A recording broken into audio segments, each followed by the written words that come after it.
Hey guys, tonight, we're diving into the strange world of medieval eating habits. Forget about lavish banquets and turkey legs. We're going to explore what it was really like to sit down for a meal when your entire life revolved around a single, humble ingredient. So before you get comfortable, take a moment to like the video and subscribe, but only if you genuinely enjoy what I do here. And let me know in the comments where you're tuning in from and what time it is for you. It's always fascinating to see who's joining us from around the world. Now dim the lights, maybe turn on a fan for that soft background hum, and let's ease into tonight's journey together. You wake up not to an alarm, but to a faint gray light filtering through the single, shuttered hole in the wall of your one-room hut. The first thing you register, besides the lingering smell of wood smoke and unwashed humanity, is the land. Your entire world, as far as you can see, is sliced into three enormous, unfenced fields. This isn't a quaint patchwork of farms. This is your life's operating system, and you don't have the admin password. One field is a sea of green, waving with the winter wheat or rye you planted last autumn. The second is dotted with the spring shoots of oats and barley. The third is just dirt. It's empty, quiet, and taking a year off. You might think it looks lazy, like that one coworker who just stares at their screen all day. But that empty field is the most important piece of the puzzle. You spend your days in a rotation dictated not by a calendar, but by these fields. Plowing, sowing, weeding, reaping. It's a cycle so relentless, it makes a modern 9 to 5 look like a spa retreat. You are, in essence, a human cog in a giant, slow-moving agricultural machine. You don't own this land, of course. You just have the exclusive, non-negotiable right to work it until you drop, all for the privilege of giving most of the harvest to the lord of the manor. So why this bizarre, rigid system? Why let a third of your precious farmland just sit there, doing nothing when people are constantly hungry? It seems like a catastrophic failure of project management. But this, my friend, was the high-tech innovation of its day. It was called the three-field system, and it was a quiet revolution. Before this, they used a two-field system, which meant half the land was fallow each year. By moving to 3 fields, you instantly boosted your productive land from 50% to 66%. A massive upgrade. That resting field wasn't being lazy, it was recovering. Without modern fertilizers, soil gets exhausted fast. By letting it lie fallow, it regained nutrients, ensuring future harvests wouldn't fail. It also diversified the crops, meaning if a wet summer ruined the wheat, the hardier oats might still pull through. It was the medieval version of not putting all your eggs in one basket, a brilliant piece of risk management that staved off starvation most of the time. All that backbreaking labor in the fields is for one primary purpose: bread. But let's be very clear. The bread you eat bears no resemblance to anything you'd find in a modern bakery. You sit down at your rough-hewn table, and in your hands is a dense, heavy loaf. It's dark brown, almost black, and has the specific gravity of a small planet. This is your daily bread, a formidable brick made of rye or a mix of wheat and rye called maslin. To make it go further, the flour might be bulked up with ground peas, beans, or even acorns. You tear off a hunk. The crust is thick and hard enough to be used as a construction material. The inside is coarse, gritty, and sour. Every chew is a workout for your jaw. Sometimes you hear a distinct crunch that isn't a seed, and you silently pray you haven't just cracked a tooth on a tiny stone from the mill. This isn't just food. It's a calorie delivery system designed for maximum density and shelf life, not pleasure. Then you catch a glimpse of a cart heading up to the manor. On it are loaves for the Lord's table. They are small, round, and impossibly white. They look like fluffy clouds. That is manchet bread, made from the finest, most painstakingly sifted wheat flour. It's the medieval equivalent of seeing someone drive by in a Lamborghini while you're waiting for the bus in the rain. The color of your bread is your social status made edible. The whiter the bread, the more labor and expensive grain went into sifting out the bran and germ. Your dark, heavy loaf is a constant, edible reminder of your place at the bottom of the food chain.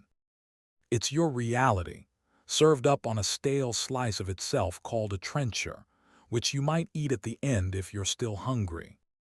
And you are always still hungry. But bread, as fundamental as it is, isn't your only meal. Oh no. You have variety. You also have pottage. For breakfast, for lunch, and for dinner. As you step back into your smoky hut after a long day, a familiar smell greets you. It's the smell of the perpetually simmering cauldron that hangs over your central fire pit. This is the original slow cooker, and its feature dish never, ever changes. You look into the pot. It's a bubbling, grayish porridge-like stew. The base is always grain, usually oats or barley, the tough stuff boiled in water. What else goes in depends entirely on the season and your luck. Maybe a handful of greens from your tiny garden plot. A lonely onion or a leek, if you have one. Perhaps a few peas or beans. Meat is a fantasy. That's for the Lord. What you have is a thin, soupy gruel that coats your wooden bowl. It's not meant to be delicious. It's meant to be warm, filling, and easy. It was the height of efficiency in a world where every resource was scarce. The single pot used minimal firewood. It stretched a handful of ingredients into a meal for the whole family. Any leftovers were simply left in the pot, and new ingredients were added the next day, creating a never-ending stew that might have flavor notes from last Tuesday. You dip your hard, dark bread into the pottage to soften it, making it easier to chew and swallow. This two-part meal is the engine of your world. It's the fuel that gets you up in the morning and sends you back into the fields. It's the taste of survival, simmering away in the background of your life. A constant, quiet reminder that for you, getting through the day is the only victory that matters. That simmering pot, the epicenter of your culinary world, is a constant, yes. But its story doesn't end in the gray, bubbling gruel. You push aside the hide flap of your doorway and step out of the smoky darkness of your one-room home. The air outside is cleaner, carrying the scent of damp earth and growing things. Your eyes adjust, and there it is.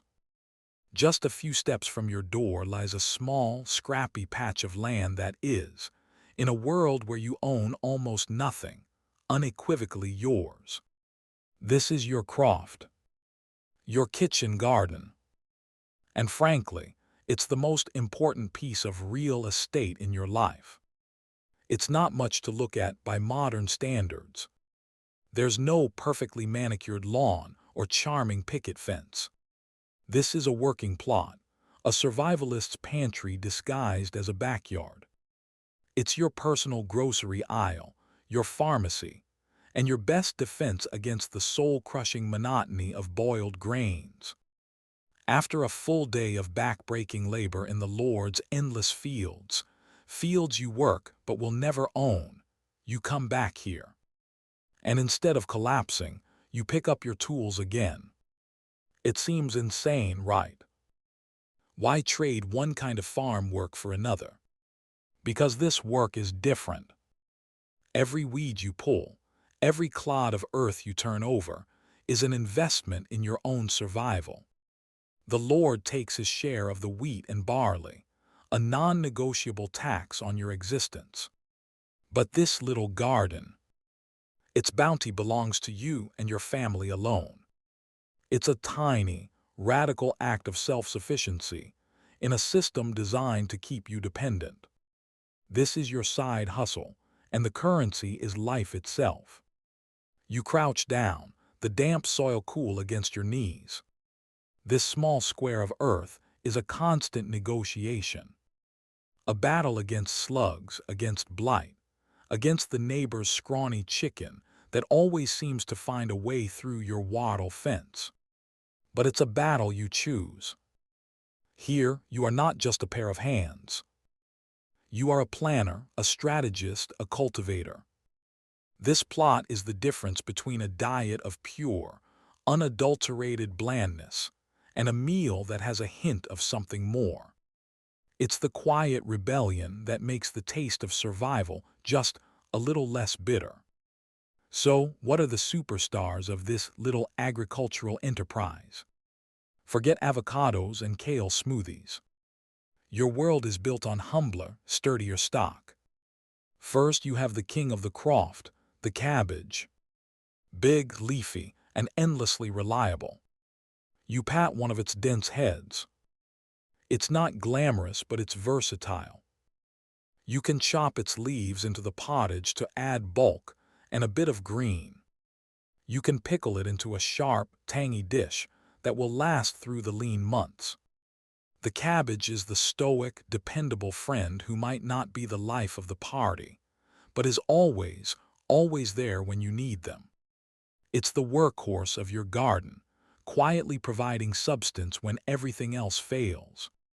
Then you have the flavor squad, the medieval equivalent of a spice rack, onions, leeks, and garlic. You gently pull a leek from the soil, its long white and green stalk smelling sharp and clean. These are the game changers. Tossing a chopped onion or a handful of wild garlic into that endless pottage transforms it from a depressing bowl of warm paste into something that actually resembles food. It's amazing what a little bit of allium can do for morale. It's the difference between eating to live and just for a moment living to eat. And below the surface, you have your root vegetables. You dig your fingers into the soil and pull up a turnip, its pale skin caked with rich, dark earth. Beside it grow its sweeter cousin, the parsnips. In a world before the potato arrived and became a global celebrity, these were your dense, starchy staples. Roasted in the embers of the fire, they become sweet and tender. Boiled in the stew, they provide a satisfying, earthy foundation. They might not win any beauty contests, but they are champions of resilience, storing well in your root cellar and keeping hunger at bay when the world outside is frozen and barren. But the true secret weapon of your garden, the item that elevates your diet from mere subsistence to something that can actually sustain a life of hard labor, is deceptively small. You run your hand along a climbing vine, its delicate tendrils clinging to a wooden stake. You're looking at what historians lovingly call the poor man's meat.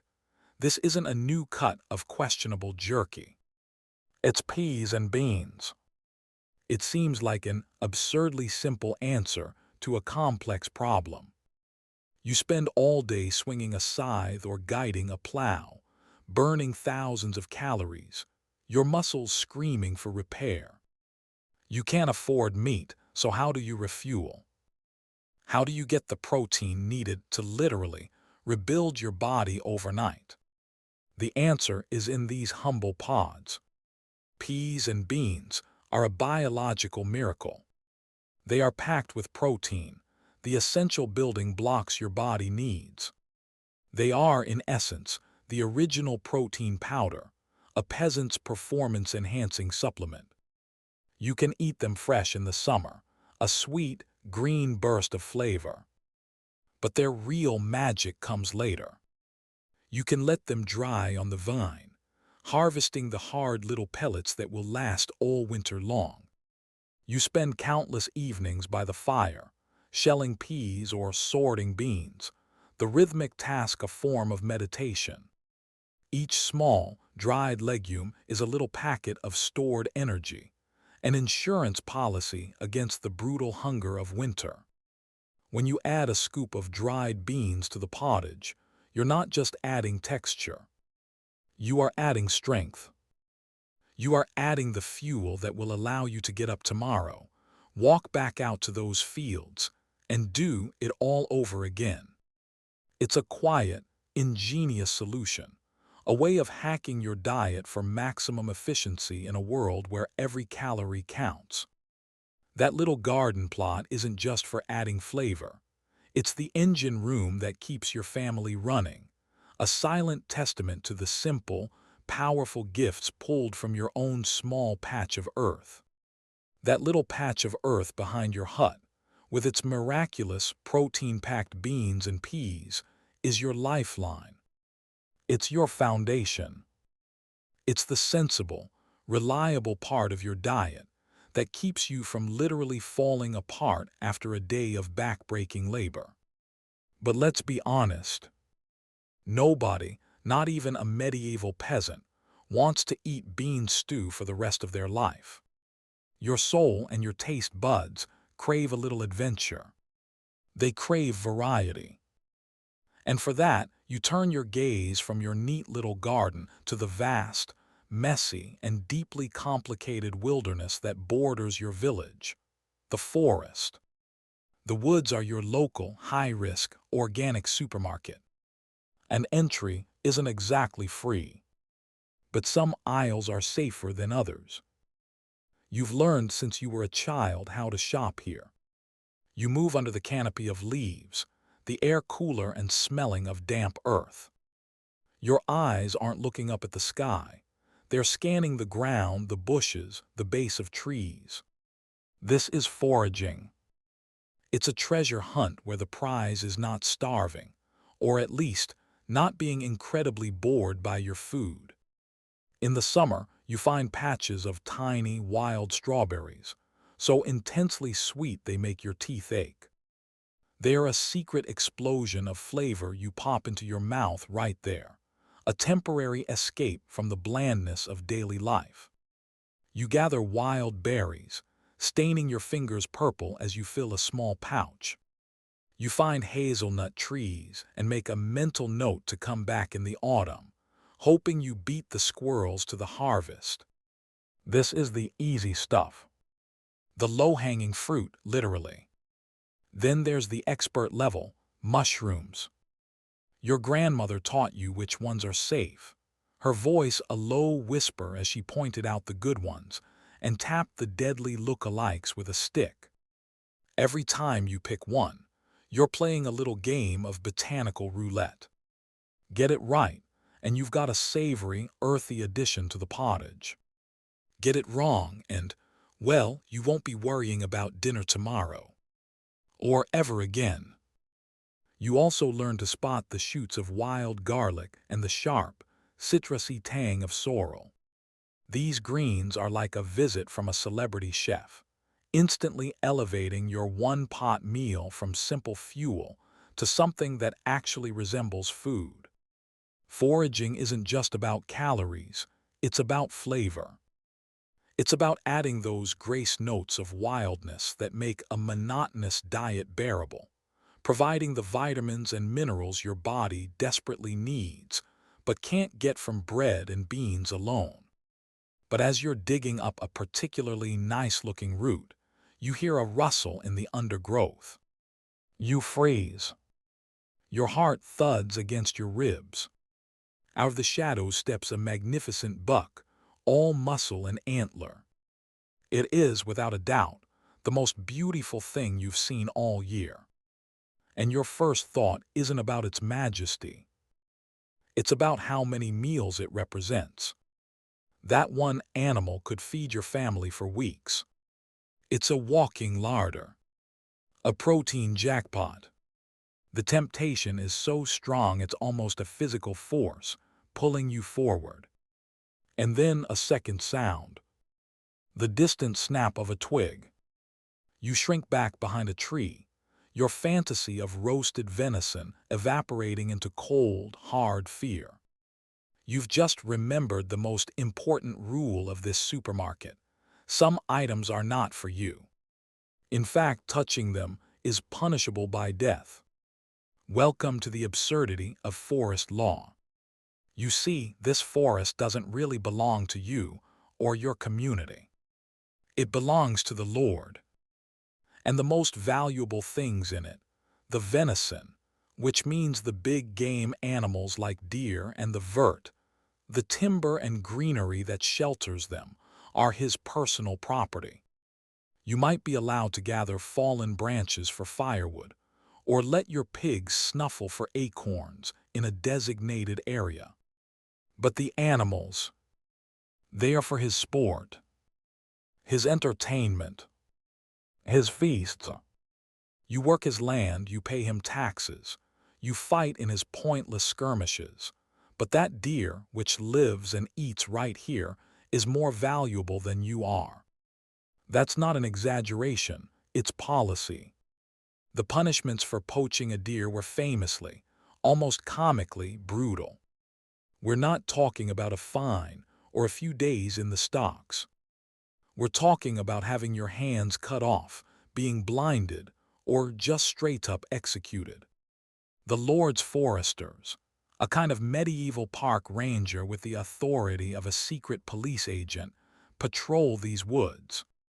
They are not looking for conservationists. They are looking for people like you. The harshness of the law wasn't about protecting the deer population. It was about protecting the Lord's status. Killing his deer was like stealing his ridiculously expensive sports car and taking it for a joyride. It was a direct challenge to his power, a personal insult. And in this world, insulting a man with a castle and an army is a terminal illness level of bad idea. So you let the deer wander off, your stomach rumbling with a mixture of hunger and resentment. That deer is a walking symbol of the cosmic unfairness of it all. So you give up. You just stick to mushrooms and nuts and accept your place in the great, deeply unjust food chain. Of course not. You're hungry, not stupid. You're not going to risk your life for a deer. That's for storybooks. Your approach to poaching is far more subtle, far more realistic. You become a creature of the dusk. When the sun bleeds out of the sky and the foresters are heading back for their own dinners, you slip back into the woods. You're not carrying a bow and arrow. That's just asking for trouble. You have a simple snare made of horsehair or tough twine, or just a pocketful of well-chosen stones. You're not hunting the king of the forest, you're targeting its commoners. A rabbit, a squirrel, a fat wood pigeon. These are your prizes. They are small, quiet, and numerous. A forester is unlikely to notice one missing. You set your snares along a known rabbit run, a masterpiece of quiet, patient engineering. Or you wait, motionless, for a bird to land on a low branch. It's a game of stealth and silence. The thrill you feel when you successfully bag a rabbit is immense. It's a jolt of pure, triumphant adrenaline. This isn't just a meal. It's a victory. A tiny, secret act of rebellion against the man in the castle and the whole rotten system he represents. You don't parade your catch through the village. You smuggle it home under your cloak. The preparations are done in secret. The skin is burned, the bones buried deep in your rubbish pile where no dog can dig them up. The smell of roasting meat is a glorious, forbidden perfume. And when your family gathers around the fire to share it, the taste is unlike anything else. It's the taste of risk, the taste of defiance. It's more than just protein. It's a reminder that even in a world designed to keep you in your place, you can still find ways to get what you need, to carve out a small, delicious slice of a life that is, by all rights, your own. That taste of defiance, the rich, gamey flavor of your secret rabbit feast, eventually fades from your tongue. It was a delicious act of rebellion, a fleeting moment of victory against a system designed to keep your plate empty. But living on covert snacks and adrenaline isn't a sustainable long-term plan. Fortunately, you have another source of meat in your life. One that's perfectly legal. One that doesn't involve sneaking around in the dark, heart pounding at every snapped twig. And in its own way, this legal meat is infinitely more precious. Let's talk about your pig. Out in the muddy patch behind your hut lives the most important member of your household. He doesn't have a name, because you've learned that naming your walking, snorting 401k is a bad emotional investment. This pig is your family's single greatest asset. He's your savings account, your emergency fund, and your winter survival plan, all rolled into one portly, bristly package. All year long, you feed this creature. Not with expensive grain you can barely afford for yourself, but with the leftovers. The vegetable peels, the spoiled bits, the whey from your cheese making, the acorns the kids gather from the woods. The pig is a magical, living alchemy machine, transforming literal garbage into future bacon. Every scrap you give him is a deposit. You watch him grow with a mixture of pride and cold, hard calculation. His expanding girth represents security. He is the difference between a winter of scraping by and a winter of genuine starvation. That pig might be the dowry for your daughter's marriage, or the payment to the Lord when the taxman comes knocking. He's not a pet, he's your portfolio. And once a year, usually in the late autumn when the air turns sharp and cold, it's time to cash out. This isn't a sad, quiet affair. It's a community event. The day of the slaughter is a festival of practicality. There's an air of excitement, of grim but joyful purpose. This is the culmination of a year's work. The men handle the heavy, gristly business with practiced efficiency, while you and the other women stand ready with buckets. Not a single drop of blood can be wasted. Every part of this animal has a purpose. This one day of intense, coordinated, and frankly messy work is what will sustain your family through the long, dark, and frozen months ahead. It's the day the piggy bank is finally broken, and the wealth within is shared among you all. The smell of it all, sharp and metallic, isn't gruesome. It's the smell of hope. So now you have a new problem. A fantastic problem, but a problem nonetheless. You have a mountain of fresh pork, and the closest thing you have to a refrigerator is a hole in the ground that keeps roots from freezing. In a world without freezer bags and temperature-controlled environments, this meat will spoil in days.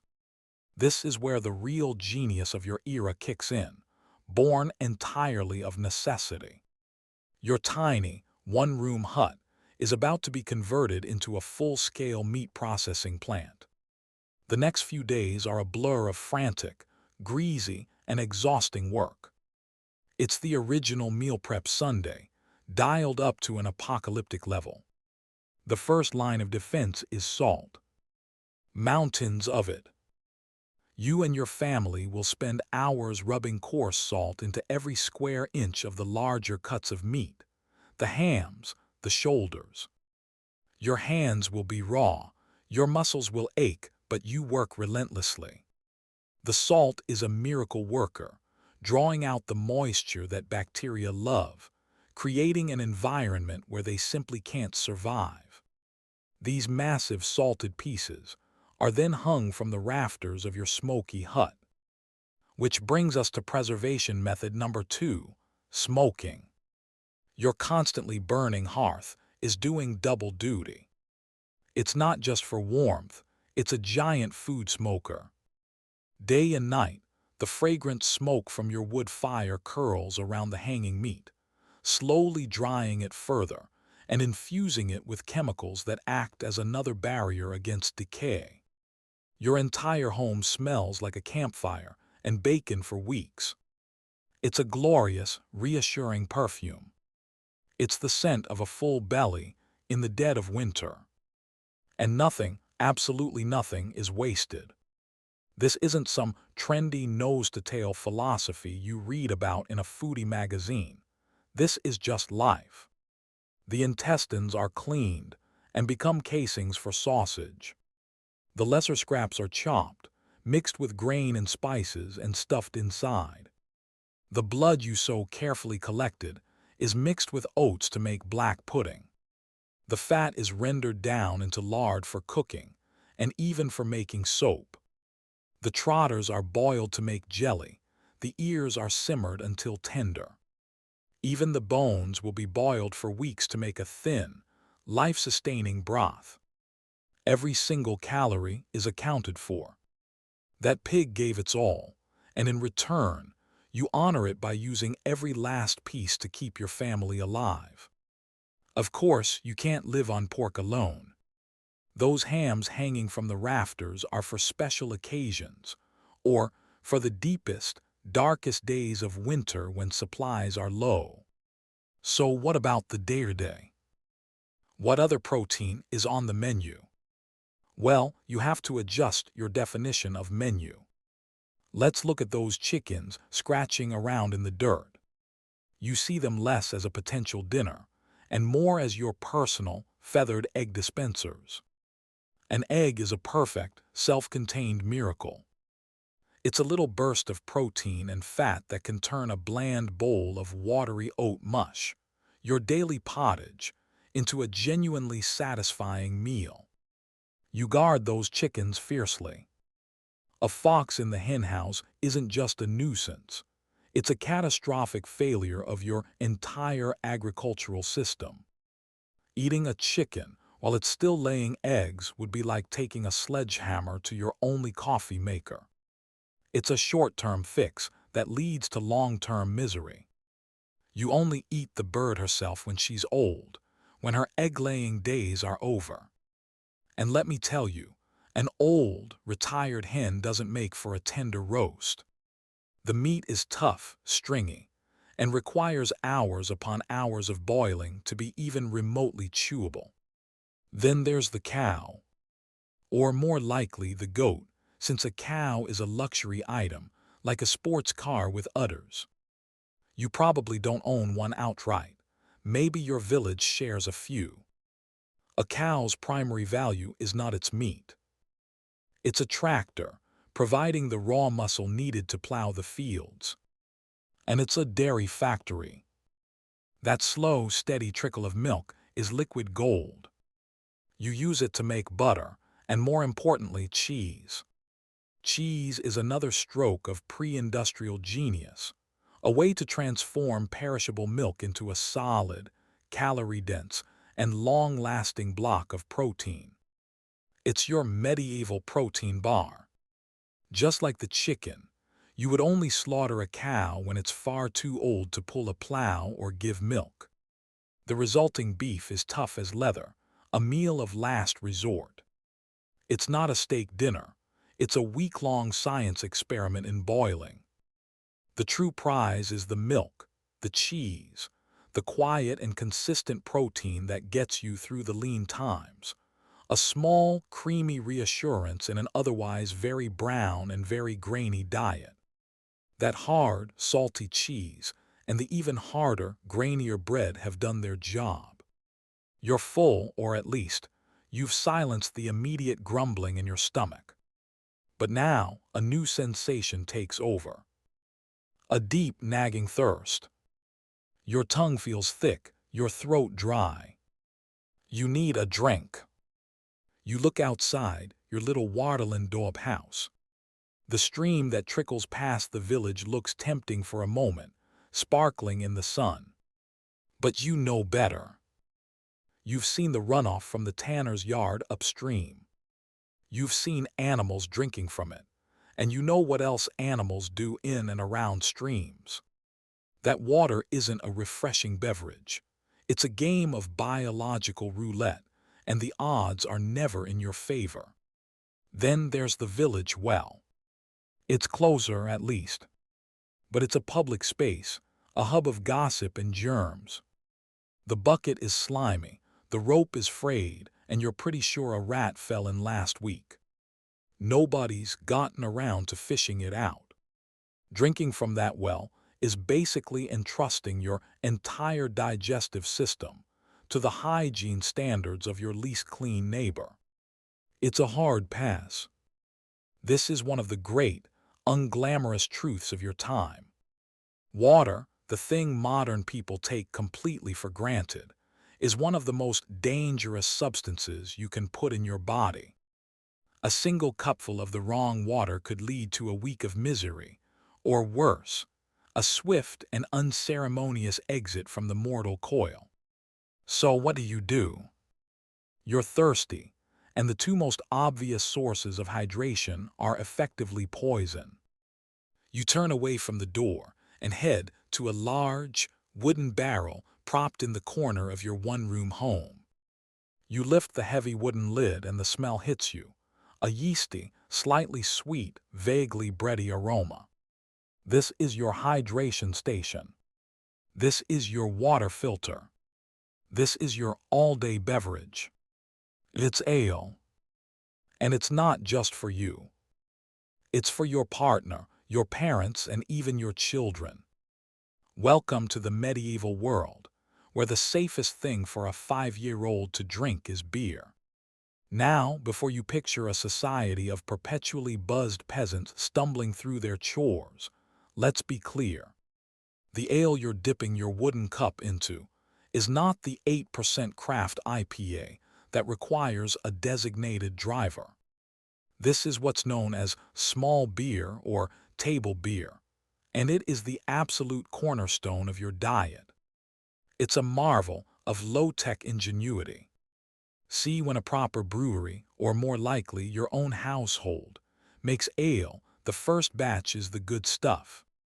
The first wash of the hot water through the malted barley extracts the most sugars, creating a potent, flavorful, and relatively high-alcohol brew.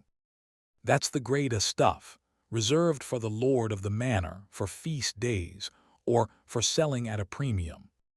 But you're not a lord. You're a pragmatist. And you know that those grains still have some life in them. So you take that already used mash of barley and you run water through it a second time. And maybe even a third. Each pass extracts fewer sugars, resulting in a much weaker wort. When this is fermented, you get small beer. The alcohol content is comically low, probably hovering around 1 or 2%. It's less alcoholic than a modern kombucha. You're not drinking it to get drunk. You're drinking it for two far more important reasons. First, the brewing process requires boiling the water, which, as you now know, is a life-saving bit of thermal sanitation. It kills all the nasty little things that would otherwise be having a party in your intestines. The fermentation process then creates an environment where harmful bacteria struggle to survive. It's the safest drink you have. Second, and just as important, are the calories. Your diet is a monotonous cycle of bread and pottage, a thin vegetable stew. It's carb-heavy and often nutrient-poor. This small beer, however, is essentially liquid bread. It's packed with calories from the residual sugars and nutrients from the grain. Every cup you drink is a little top-up on your energy reserves, helping you get through a long day of back-breaking labor in the fields. You drink it when you wake up. You drink it with your midday meal. You drink it in the evening. It's your water, your Gatorade, and your nutritional supplement all rolled into one cloudy, lukewarm beverage. It doesn't taste amazing. It's thin, a little watery, maybe a bit sour, but it tastes like survival. But what if you don't live in a place where barley is king? What if your corner of the world is less about vast golden fields and more about rolling hills dotted with fruit trees? The principle remains the same, only the ingredients change. You're standing in an orchard now. All around you are apple trees, heavy with fruit. Many of them are perfect, destined for the market. But you're not interested in those. You're gathering the windfalls, the bruised, the misshapen, the slightly too bumpy for polite society apples that have fallen to the ground. You can't sell them, and they won't last long in storage. Wasting them would be a crime against common sense. So you and your family gather them up, crush them in a simple wooden press, a contraption of levers and screws, and collect the sweet, sticky juice. You pour this into another barrel, let nature do its thing, and in a few weeks you have cider. Just like the small beer, this isn't the crisp, filtered cider you'd find in a bottle today. It's likely cloudy, powerfully tart, and completely unpasteurized. And just like the beer, it's a safe, calorie-dense alternative to treacherous water. The natural fermentation process protects it, and the sugars from the apples provide a vital energy boost. In regions like Western England or Normandy, cider isn't a treat, it's the default setting for hydration. And there's one last trick up your sleeve, one that brings us right back to that cow or goat. After you've made your cheese, separating the fatty curds from the milk, you're left with a thin, watery, slightly yellowish liquid. This is whey. To a modern mind, it looks like waste product. To you, it's a bonus beverage. It's full of protein, vitamins, and a little bit of lactose sugar. It's also perfectly safe to drink, since the milk was likely heated during the cheese-making process. It might not be the most delicious drink on the menu, with its slightly sour, milky tang, but it's free, it's nutritious, and it's wet. You drink it without a second thought. It's the final, ingenious step in a system designed for total efficiency, a testament to a world where nothing, not a bruised apple, not a spent grain, and certainly not the watery ghost of a block of cheese, is ever allowed to go to waste. That watery ghost of a block of cheese, the way you drink without a second thought, isn't just a clever life hack. It's a symptom of a much larger truth that governs your entire existence. You don't waste a single drop or crumb because you simply can't. You live your life on a razor's edge, managed not by a king or a lord, but by an authority far more absolute, far more unforgiving: the calendar. You don't have a meal plan app on a phone. Your meal plan is the sun, the soil, and the seasons. And this menu changes dramatically, swinging from glorious abundance to terrifying scarcity, with the simple turning of a page on a calendar you can't even read. Your entire concept of time is rooted in food. You don't think in terms of January or April. You think in terms of the plowing month, the haymaking month, the harvest month. The agricultural year is your real boss, your project manager, and your harshest critic. And right now, as the air grows crisp and the leaves begin to turn, you're heading into the best time of year. This is the annual bonus, the big score, the one season you feel genuinely, undeniably full. It's autumn. The harvest is a period of back-breaking labor that feels incredible. You swing your scythe through fields of golden wheat, the rhythmic work a prayer of gratitude.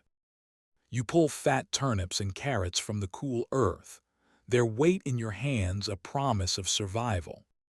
Every waking moment is spent gathering, collecting, and storing the year's profits. But the real peak, the true festival of calories, arrives around November. This is the time of the great cull. You look at your livestock, the pig you've fattened on scraps, the old cow, and you know you can't afford to feed them all through the lean winter. So they are slaughtered. For a brief, glorious period, your world is transformed. There is fresh meat. The smoky air of your small hut is thick with the smell of roasting pork and bubbling stews, rich with barley and the last of the fresh vegetables. You eat with a kind of desperate joy, a primal understanding that this feeling won't last. Your body goes into overdrive, storing every possible calorie, like a bear preparing for a long hibernation. This isn't just gluttony, it's a biological imperative. You are packing your own cells with the fuel you'll need to survive the coming cold and the even more dangerous season that follows. Winter, surprisingly, isn't the worst of it. Yes, it's cold, dark, and boring, but your small larder is, for a time, full. You have sacks of grain, barrels of salted meat, and dried beans. The work is less demanding, and you spend long nights huddled by the fire, mending tools and telling stories. The real enemy, the true monster of your year, arrives with the first hint of a thaw. Its name is spring. To a modern mind, spring is a time of hope, flowers, and new life. To you, it's the hungry gap, and it is terrifying. As February bleeds into March, a quiet anxiety begins to settle over your household. You start rationing. The barrel of salted fish seems to be emptying at an alarming rate. You count the remaining sacks of grain with a knot in your stomach. The food from last year's glorious harvest is running out, and the food for this year is still just a dormant seed in the cold, wet ground. You are living on the dwindling fumes of last autumn's success. It's like watching your bank account drain to zero, knowing payday is still 2 months away. You wake up hungry. You work in the fields, preparing the soil for the new crops, feeling lightheaded and weak. You are running on a severe calorie deficit, trying to perform grueling manual labor on a diet that's getting thinner by the day. It is the ultimate paradox. Your body is consuming itself to power the very work that will eventually feed it. The psychological weight is immense. Every meal is a careful calculation. Every spoonful of victory against the encroaching void. You forage for the first signs of life, nettles, wild garlic, dandelions, not as charming additions to a salad, but as vital, life-saving greens that will keep you on your feet for another week. So, how do you survive this brutal annual cycle? How do you bridge the terrifying chasm between the last bit of moldy bread and the first harvest of summer? You don't have a supermarket or a delivery service. You have chemistry and a whole lot of foresight. Food preservation isn't a quaint hobby for you. It's your primary weapon in the war against starvation. It all begins back in that abundant autumn. Your past self is working tirelessly to keep your future self alive. Salt is your refrigerator, your freezer, and your most trusted ally. After the autumn slaughter, you spend days rubbing coarse, precious salt into every inch of pork and fish. It's an abrasive, messy job, but you do it meticulously. The salt draws out the water, creating a hostile, desert-like environment where the bacteria that cause rot simply can't survive. You hang these stiff, salt-cured slabs of meat from the rafters of your hut. It's not artisanal charcuterie. It's a rock-hard, salt-infused plank of pure survival. Drying is your next trick. You spread out peas and beans. You string up mushrooms and sliced apples, and you hang bunches of herbs in a dry, airy spot. You watch as they slowly shrivel and wrinkle, their life-giving water evaporating into the air, leaving behind a concentrated, lightweight nugget of nutrition. It's the original dehydrated camping meal, except your campsite is your life. Then there's pickling. Cabbages are shredded, salted, and pounded into barrels, where they ferment into sharp, tangy sauerkraut. Other vegetables are submerged in a bath of brine or vinegar, the acidity forming a protective shield against decay. The taste is a powerful jolt to the system, but it's a taste that means you'll live to see summer. Each of these preserved foods is a time capsule. Every salted fish, every pickled turnip, is a message of hope you sent to yourself from the past, a delicious, life-saving message that says, hang in there. The sun will return. Food will grow again. That message of hope, salted away in a slab of pork and pickled in a barrel of cabbage, is a beautiful thing. It's a promise of survival you made to your future self. There's just one tiny problem. Your future self isn't the only one with a say in your dinner plans. There's a much higher authority, and they've got a calendar. This calendar is, to put it mildly, the most demanding dietary app ever conceived. It's a celestial meal prep subscription you never signed up for, and its rules are non-negotiable. The management, the church, and their rules extend right into your cooking pot. You see, for nearly half the year, that's around 150 days, give or take a saint's festival, you are forbidden from eating meat. And not just meat. No eggs. No cheese. No milk or butter. Basically, if it came from a warm-blooded land animal, it's off the menu. This isn't just for Lent. It's every single Friday of the year, plus the 40 days of Lent, another long stretch during Advent, and a smattering of other holy days just to keep you on your toes. You wake up on a Friday morning, the air still carrying the chill of dawn. Your stomach rumbles. You look over at the beautiful, hard-won slab of salted pork hanging from the rafters. It represents weeks of work, your security against starvation. And you can't touch it. It might as well be a painted prop. Instead, you chew on a piece of dry, coarse bread and try not to think about it. This isn't a health kick. It's a soul kick. The logic, as explained by the local priest, is that denying your body its richest, most desirable foods, the hot and lustful, meats cools the passions and purifies the soul. It's a collective act of piety, a constant, rumbling reminder in your gut that your spiritual life matters more than your earthly cravings. It's a brilliant system, really. A way to make faith a physical, tangible, daily reality for everyone. It also conveniently makes the church the ultimate arbiter of your daily life, the divine food blogger whose recommendations are law. So if you can't eat meat, what do you eat? Welcome to the fish era. For 150 days a year, you and everyone you know become reluctant pescatarians. But you're not enjoying a lightly pan-seared salmon with a squeeze of lemon. Oh no. You're in the age of preserved fish. Your world is dominated by two titans of the sea, the herring and the cod. Herring comes to you packed in barrels, swimming in a salty brine that could strip paint. Cod comes to you as stockfish, which is a poetic name for a fish that has been dried on a wooden rack in the cold air until it has the consistency, and possibly the flavor, of a plank of wood. Preparing it is a workout.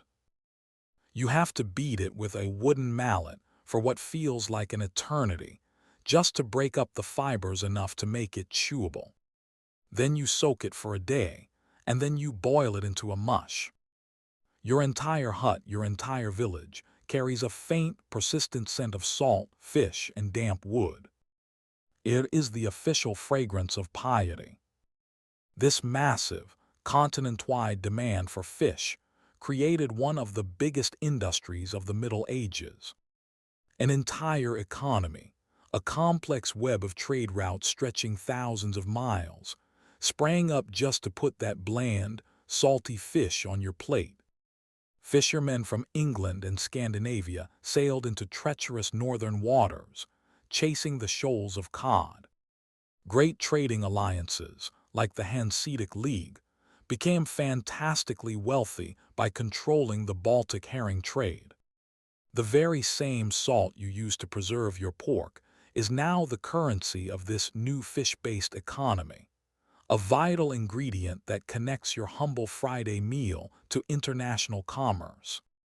It's a strange thought to have as you choke down another mouthful of rehydrated cod. This meal isn't just about saving your soul, it's about fueling a global economic machine. And because humans are endlessly creative when it comes to loopholes, you might occasionally get a break. In some places, clever monks decided that beavers, since their tails were scaly and they lived in water, could count as fish. The same went for puffins and even barnacle geese, which were believed to spontaneously generate from wood. You don't question the logic. You just feel a flicker of gratitude when your monotonous diet is interrupted by what is, for all intents and purposes, a swimming rodent. Then, after weeks or even months of this bland, fishy austerity, the calendar flips. A feast day arrives. Christmas, Easter, a major saint's day. And the world transforms from black and white to glorious, greasy color. The very air changes. The perpetual scent of fish is banished by the intoxicating aroma of roasting meat. The rules of fasting are not just lifted, they are gloriously shattered. These are the cheat days to end all cheat days, sanctioned by the very same authority that had you nibbling on fish jerky the day before. If you're lucky, you're in the great hall of your Lord, but even in your own village the atmosphere is electric. It is a day of pure, unadulterated indulgence. The tables are groaning with everything you've been denied. There's a whole roasted pig with an apple in its mouth, its skin crackling and golden. There are meat pies, so rich the gravy oozes out when you cut into them. There are custards and cakes made with mountains of forbidden eggs and cream. You eat until your stomach hurts, and then you eat a little more. This isn't just about food. It's a social and psychological release valve. After so much deprivation, the feast feels like a miracle. It's a powerful reminder of God's bounty, and not coincidentally, your Lord's wealth and generosity. The stark, jarring contrast between the long, quiet fasts and the loud, gluttonous feasts creates the rhythm of your life. It's a cycle of denial and reward, a shared experience that binds your entire community together in hunger, and then in glorious, messy, unforgettable celebration. The morning after the feast always feels a bit surreal. You wake up, your stomach still vaguely confused but happy, and the ghost of roasted pork and rich gravy still lingers in your mind. That glorious, chaotic, community-wide cheat day was a reset button for the soul. But here's a thought to chew on as you nurse your food hangover. While the feeling of that celebration was universal, the actual taste of it was anything but. The idea that there's one single medieval diet is a modern fantasy. The truth is, the food on your plate is a direct reflection of the dirt under your feet and the sky over your head. Your entire culinary world is a prisoner of your local geography. And for you, that geography creates some very, very clear dividing lines.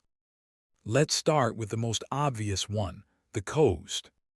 If you're born within sniffing distance of the sea, your entire relationship with food is fundamentally different from your cousin who lives just 100 miles inland. For you, a fisherman on the coast of Portugal, the ocean isn't a distant rumor. It's your backyard and your grocery store. The air you breathe is thick with the scent of salt and drying nets. Fish isn't the bland, chewy penance you're forced to eat on Fridays. It's a vibrant, flavorful part of life. You know the joy of a sardine, fresh from the water, grilled over an open flame until its skin is crisp and salty. You've tasted oysters, mussels, and crabs pulled from the rocks just hours before. Your version of fast food is a handful of tiny, fried fish you eat whole.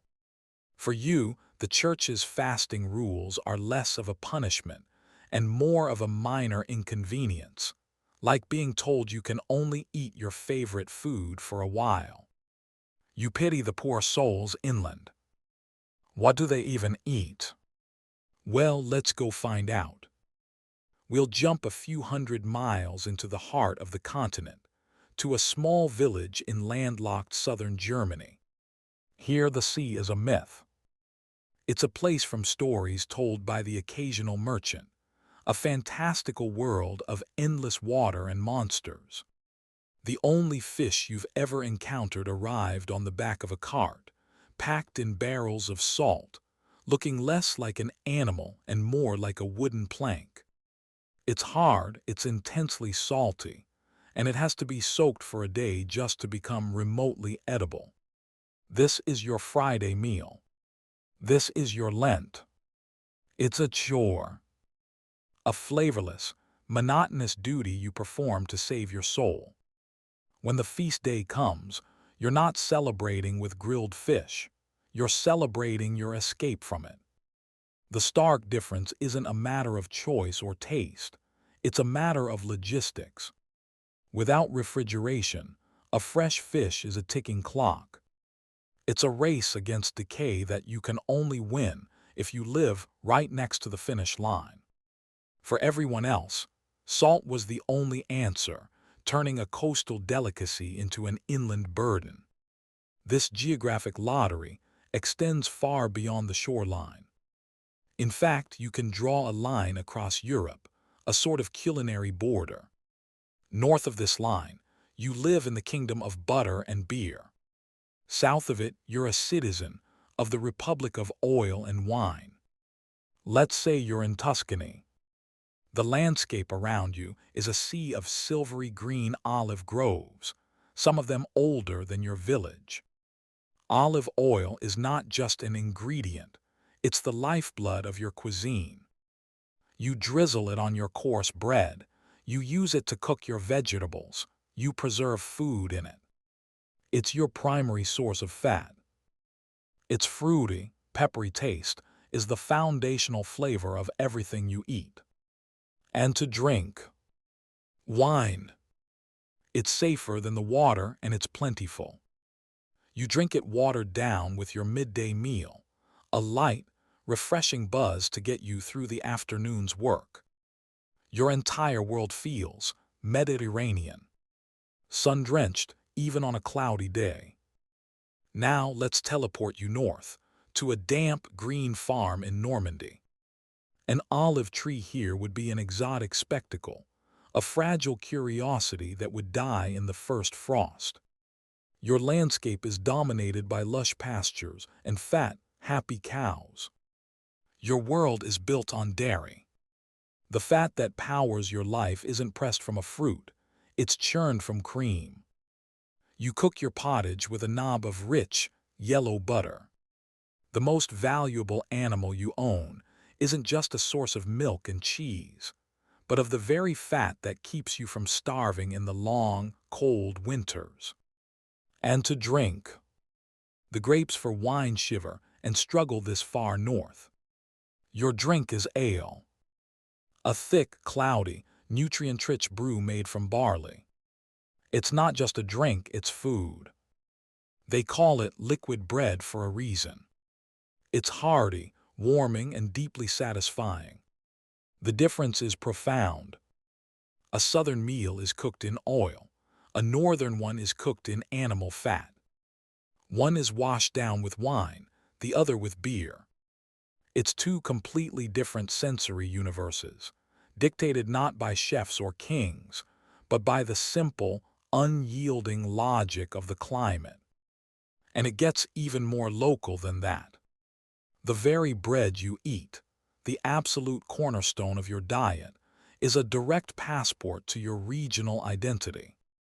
We have this image of everyone eating bread, but that word meant 1,000 different things.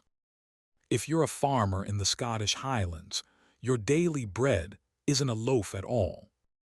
It's a hard, flat oatcake cooked on a griddle over the fire. Why? Because oats are one of the few grains stubborn enough to grow in the cool, damp, rugged terrain. It's what the land gives you, so it's what you eat. Now travel to the vast plains of Eastern Europe or Germany. Here you live on rye. Your bread is a dense, dark, heavy loaf with a distinctly sour taste. It's not pretty, and you could probably knock someone out with it, but a single thick slice can fuel a morning of brutal farm labor. It's the ultimate slow-release energy.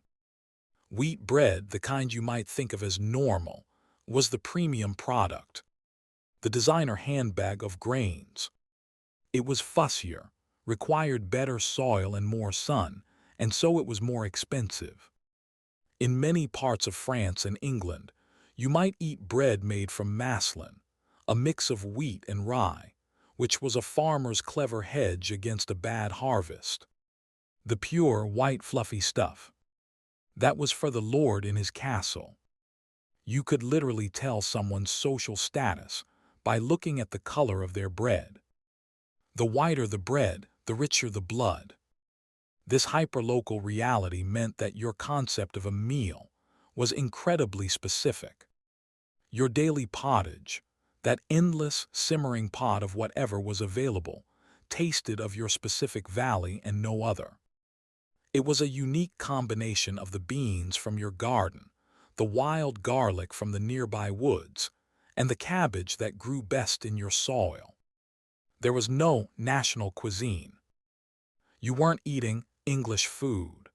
You were eating the food of your village, a taste of home that was as unique and defining as your local dialect. It was your entire world, served up in a wooden bowl. That unique taste of your village, your entire world served up in a wooden bowl, is a beautiful thing. It's the ultimate comfort food, a flavor profile so ingrained in you that it's part of your identity. It's the taste of home, of safety, of the predictable turning of the seasons. It's reliable. Until it isn't. Because that hyperlocal reality, that complete dependence on the soil a few hundred feet from your hut, is a double-edged sword. It's cozy and familiar when things are good. But when things go bad, it means there's nowhere to run. What happens when the fields that define your existence simply stop giving? What happens when your world in a bowl becomes an empty, hollowed-out piece of wood? You get to find out firsthand. Welcome to the year 1315. And it's raining. Again. It's not a gentle spring shower. It's a cold, relentless, soul-crushing downpour that started in the spring and has simply forgotten how to stop. You pull your damp wool cloak tighter, but it's useless. The chill has seeped into the wattle and daub walls of your hut, into the straw of your mattress, and deep into your bones. Every morning you wake up damp. You spend your day damp. You go to sleep damp. But the real problem isn't your personal comfort. It's what's happening in the fields. The seeds you painstakingly sowed, your entire hope for the year, are rotting in the ground. The soil is a swamp, a thick, cold mud that refuses to let anything grow. This isn't just a bad harvest. This is a system-wide crash. The Great Famine has begun, and you are its unwilling protagonist. From a modern perspective, we'd call it a catastrophic climate event, a symptom of the Little Ice Age kicking into gear. But for you, there are no scientific explanations. It just feels like the world is ending. God has either forgotten you or is actively angry. There's no weather forecast, no government relief agency, no shipments of grain from overseas. There is only the rain and the terrifying silence from the fields. This is the primary trigger of famine, nature simply deciding to change the rules of the game. But it's not the only one. In another life, maybe the sun shines, but your Lord decides to go to war. An army, it turns out, marches on its stomach, and it's your stomach they decide to empty. You watch as soldiers, supposedly on your side, confiscate the very grain you were storing to survive the winter. They call it a tax. You call it a death sentence. Or perhaps it's a pestilence, a strange, rust-colored fungus that creeps across your wheat, turning your future bread into black, toxic dust. It's the medieval equivalent of a computer virus wiping your hard drive, and there's no IT department to call. At first you cope. You slaughter the ox you needed for plowing. A terrible decision for the long term, but in the short term it's meat. You ration what little grain you have left, making your pottage thinner and thinner, until it's just murky water with a few sad-looking beans floating in it. But the hunger is a physical presence. It's a gnawing, twisting ache in your gut that never, ever goes away. It hollows you out, making it hard to think, hard to work, hard to do anything but obsess over the profound emptiness. Your children's cries are a constant, sharp pain in your heart. This is when you start looking at the world differently. The familiar landscape of your home becomes a desperate, last-ditch menu. You find yourself staring at the trees, not for their shade, not for their wood, but for their bark. So you learn to eat a tree. You strip the outer bark off a birch, getting to the softer inner layer, the cambium. You boil it for hours, trying to soften it, to make it something other than wood. Then you dry it and grind it into a coarse, fibrous powder.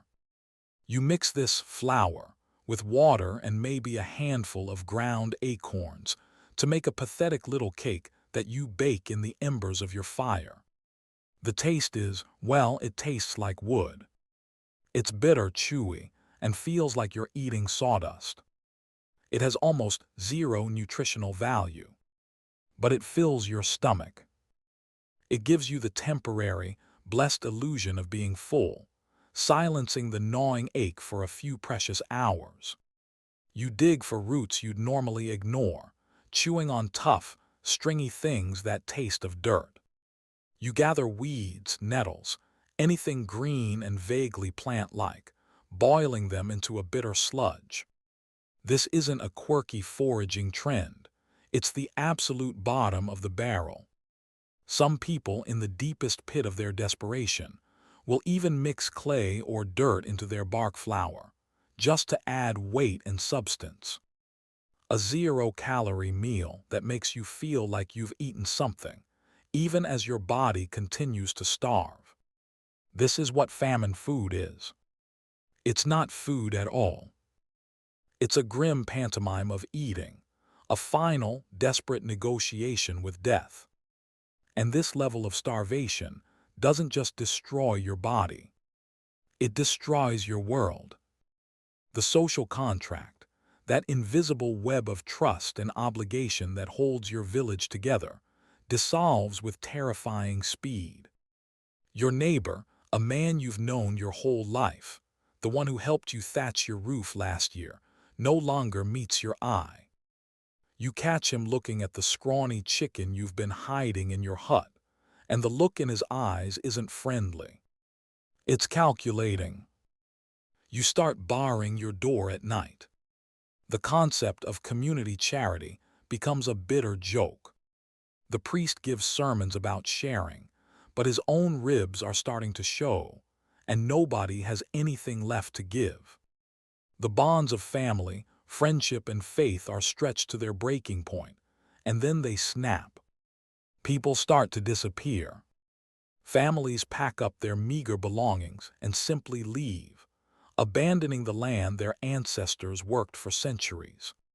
They become skeletal figures on the roads, heading for towns in the desperate hope of finding food, but the towns are starving too. Your village, once a bustling community, grows quiet. Huts stand empty. The fields lie fallow, not just for a season but for years. The demographic collapse isn't a statistic you read about. It's the empty space at the dinner table, the friend you never see again, the silence where laughter used to be. You survive, perhaps, but the world you knew, the one defined by the taste of your local pottage and the rhythm of a shared harvest, is gone forever.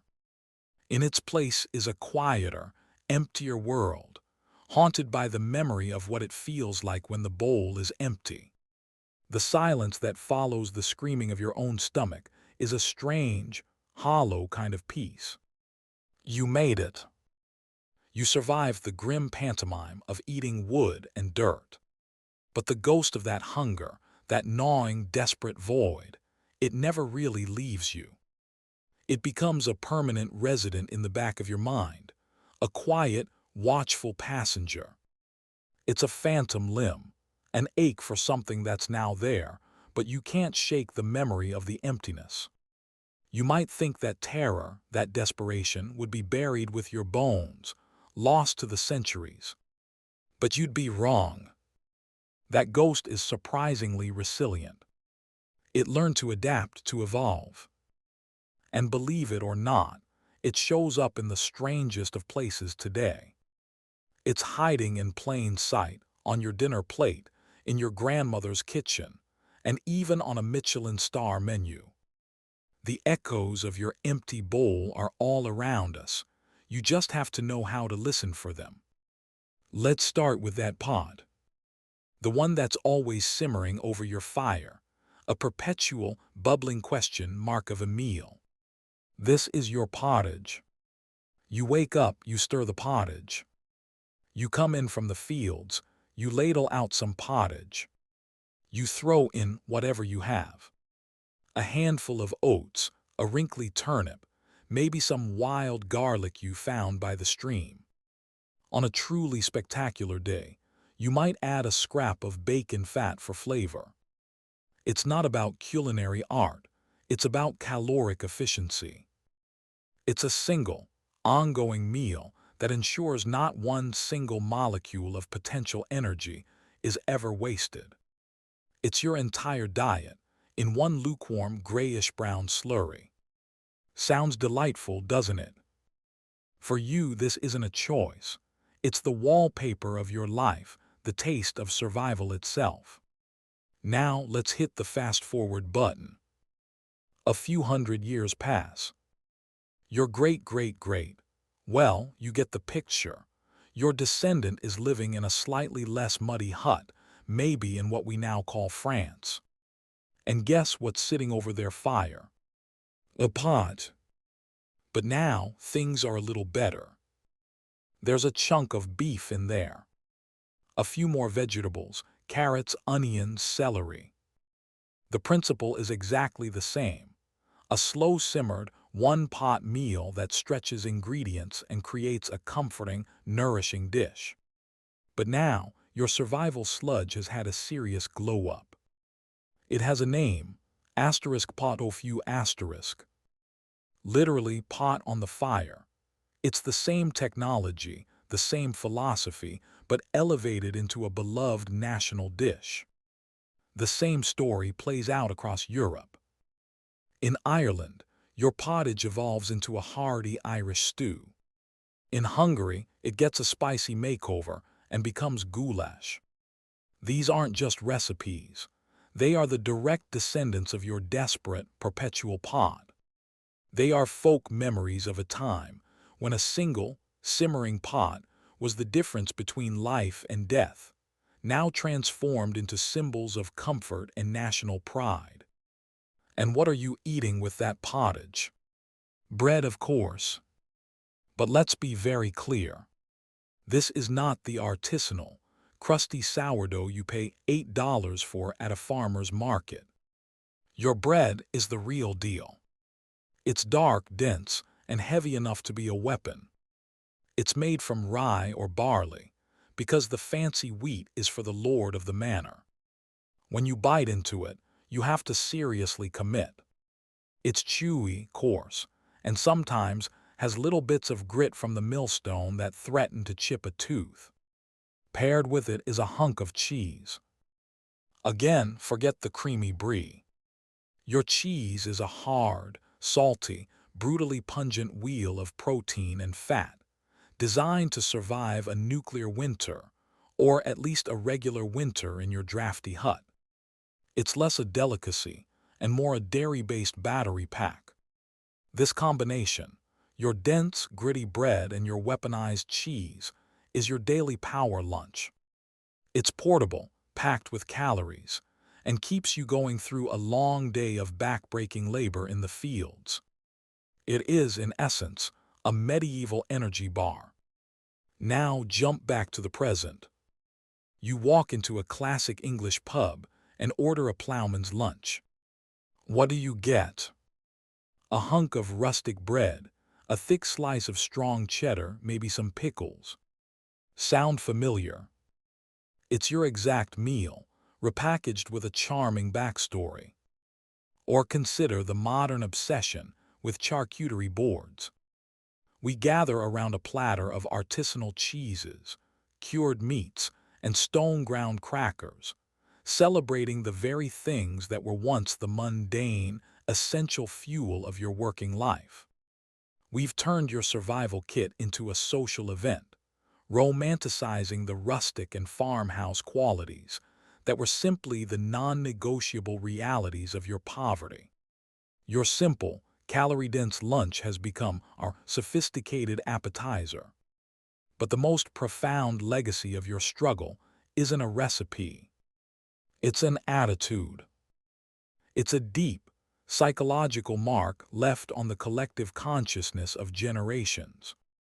Having known true, life-threatening hunger, your relationship with food is fundamentally altered. You never, ever waste a crumb.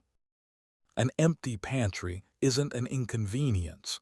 It's a primal terror that whispers of starvation. This fear gets passed down, not through stories but through actions. It becomes culture. Think about the near-universal command from parents and grandparents, clean your plate, or the guilt you feel when you throw away leftovers.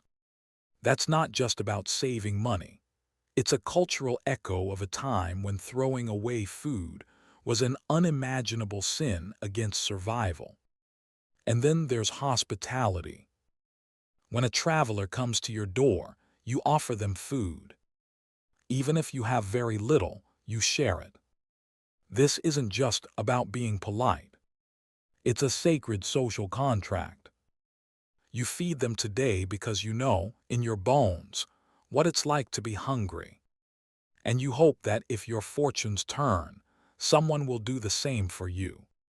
Fast forward to today. Why is being a generous host so important in so many cultures?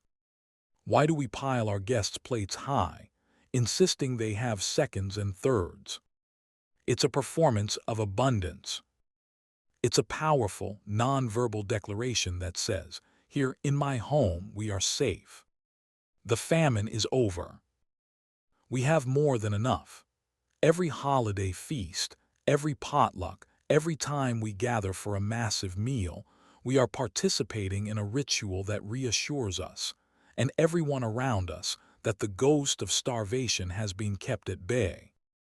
We are pushing back against the memory of an empty world. So you can leave the muddy fields and the smoky hut behind now. Your long journey through the medieval world is over.